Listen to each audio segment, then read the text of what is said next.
Good afternoon to you.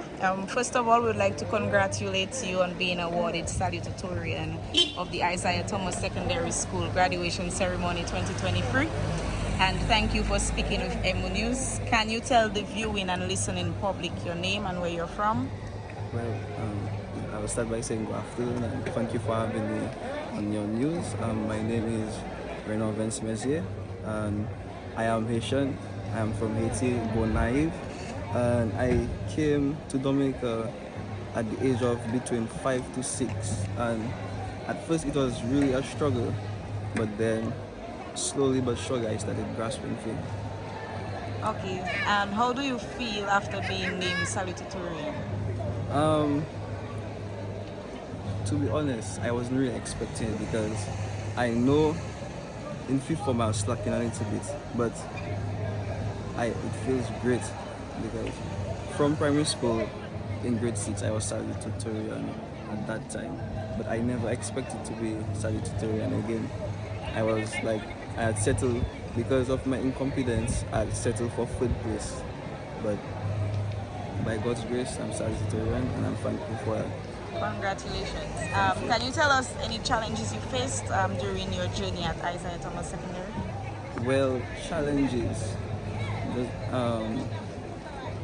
Because I'm Haitian, I'm not trying to make it the excuse that the language barrier, but I didn't really struggle with it except for like big words or complicated sounding. So I struggled a little bit with the language, but besides that, I could really, if I took my time, then I would do it right.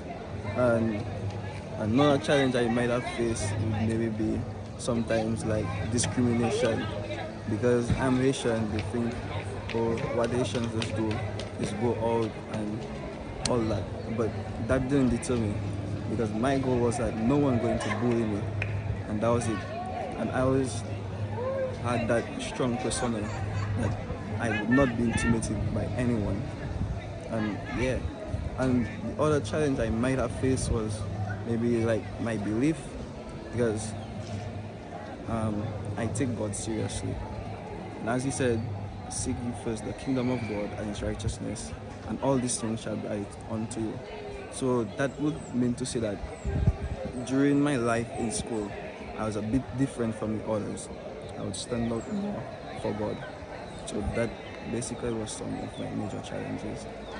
We are proud of you and we are proud of what you have accomplished thus far. Thank you. And what advice would you give to fellow students or fellow young persons who are looking at you right now?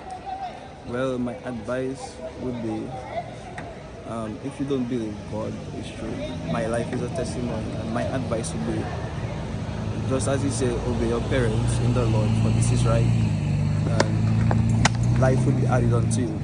So that is a great thing, and I like to share, how can I say it, like things I have heard.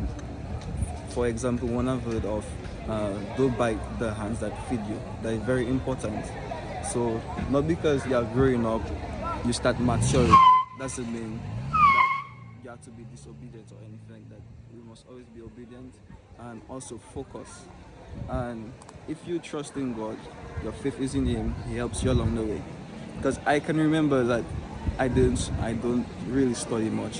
What I usually do is listen in class and make sure I learn the thing, and then the most I would do is just review notes or things like that. But to say study per se, I didn't really used to study, but I used to trust in Him and I'd be passing the tests.